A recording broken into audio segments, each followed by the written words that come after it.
ကျွန်တော်ရှာရှည်ကြီးထုတ်ပြီးဂျက်ကိုတကောင်လုံးမျိုးချဖို့ကြိုးစားတယ်အမကဒါကိုမြင်တော့ကျွန်တော်ရှာကိုနင်းလိုက်တယ်ဂျက်ကလှမ်းကြည့်လိုက်ပြီးအမတခုခုလွတ်ကျသွားတယ်လို့ပြောတယ်ကျွန်တော်မြန်မြန်ခေါင်းနှိပ်လိုက်တယ်ဂျက်ကငါ့ကိုကောက်ယူဖို့ကူညီပေးချင်ခဲ့တယ်အမကခြေထောက်ကိုမြှောက်လိုက်တယ်ဂျက်ကထူးထူးခြားခြားဘာမှသတိမထားမိပေမဲ့အမကတူတူနဲ့ကျွန်တော်ရှာကိုဖိထားလိုက်တယ်သူမကကျွန်တော်ရှာဖို့ကိုလည်းပူပူနွေးနွေး sauce တွေပထမ်းပေးနေတယ်သူမကကြွ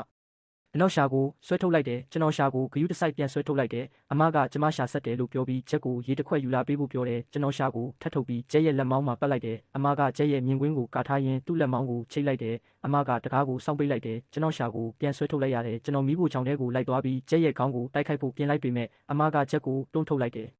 ဖះကြီးကျွန်တော်ရှာတကယ်ပဲကြက်သွားပြီးအမကကျမလမ်းကိုပိတ်ဆို့ထားတော့ဒီနေ့ကြကိုစားလို့မရဘူးဆိုတာသဘောပေါက်လိုက်တယ်ဒါနဲ့ကျွန်တော်တောက်တဲ့တကောင်ကိုထားခဲ့ပြီးထွက်ပြေးခဲ့တယ်ဂျက်ပေးကင်းတယ်ဆိုတာမြင်တော့ညီမလည်းထွက်သွားခြင်းခဲ့တယ်ဒါပေမဲ့ဂျက်ကသူမကိုတားလိုက်တယ်သူကတကယ်တော့သူ့ခံစားချက်တွေကိုအမကိုဖွင့်ပြောခဲ့တာပါညီမကတောင်ရှက်နေတဲ့ပုံပေါက်နေတယ်ဒီလိုဖြစ်လာမယ်ဆိုတာကျွန်တော်သိတယ်ဘလို့မှမဖြစ်နိုင်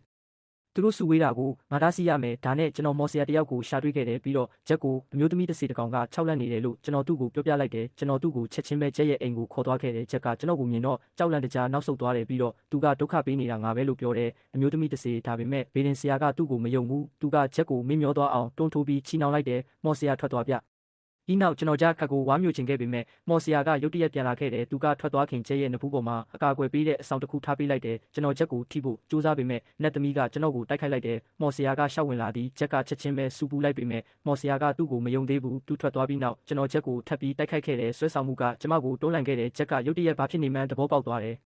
သူကသူ့ဘာသာသူကျွန်တော်စီလျှောက်လာတယ်ကျွန်တော်ချက်ချင်းပျောက်ကွယ်သွားတယ်ပြီးတော့ကျွန်တော်ကျက်နောက်ကိုခိုးဝင်ပြီးသူ့ကိုခြုံကိုတိုက်ခိုက်ဖို့စိတ်ကူးလိုက်တယ်ငါဝိညာဉ်ကိုဆုံးရှုံးလို့နေပါပဲချက်ကမော်ဆီယာကိုရှာဖို့ထွက်သွားတယ်မော်ဆီယာကတကားကိုတွန်းဖွင့်လိုက်တော့ဂျက်လွင့်စင်သွားပြီးတကားကိုထုလိုက်တယ်ဂျက်ထွက်ပြေးဖို့ကြိုးစားနေတယ်လို့မော်ဆီယာကိုအမြန်ပြောပြလိုက်တယ်မော်ဆီယာကတကားကိုတော့ခတ်ဖို့ကျွန်တော်ကိုအမိတ်ပေးလိုက်တယ်ကျွန်တော်တကားကိုချိုးပြီးဂျက်ကိုခေါ်အုပ်လိုက်ပေမဲ့ဂျက်ကအဲ့ဒီအဆောင်ကိုနဘူးပေါ်ပြန်ထိုးလိုက်တယ်ကျမညီမပြန်လာတာကိုခံစားမိနေပြီဖြစ်လို့ဂျက်ကိုစက်တိုက်ခိုက်နေမိတယ်ညီမကအခန်းထဲကိုအပြေးဝင်ဖို့ကြိုးစားပေမဲ့မော်ဆီယာကတားလိုက်တယ်သူမကရှင်းပြဖို့ကြိုးစားပေမဲ့မော်ဆီယာကမယုံပဲချက်ချင်းတိုက်ခိုက်လိုက်တယ်ကျမရဲ့ညီမကနေရန်ကိုဖျက်ပြီးဖျက်သွားတော့မော်ဆီယာကနေရန်ကိုစောင့်ဝင်ပြီးမြေပြင်ပေါ်လဲကျသွားတယ်တစ်ချိန်တည်းမှာပဲကျွန်တော်ကဝိယုံတစ်ထည်ကို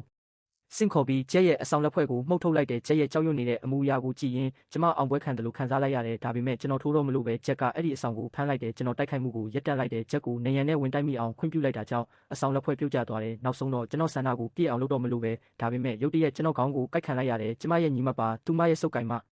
ဦးကနေကျွန်တော်လွတ်မြောက်သွားတယ်ကျမရဲ့ညီမဟာကျမနားကနေလွင့်စင်သွားပြီးမော်ဆီယာနဲ့ဝင်တိုက်မိသွားတယ်ထိုအခါမှသာမော်ဆီယာကကျွန်ုပ်ဒီမကောင်းဆိုးဝါးဝိညာဉ်ဖြစ်ကြောင်းသဘောပေါက်သွားသည်အမကသူ့ဘဝကိုပြစ်ပေါက်ပြီးကျွန်တော်ခန္ဓာကိုယ်မှာပတ်လိုက်တယ်သူမကဘဝကိုချဲလဲပြီးကျမကို TV ရှေ့ဆွဲခေါ်သွားတယ်မော်ဆီယာကကျွန်တော်ကိုပြစ်ဖက်လိုက်တယ်ကံကောင်းထောက်မှတ်စွာပဲသူဟာဘဝကိုမတော်တဆဖျက်မိသွားတယ်ချုပ်နှောင်မှုတွေကနေ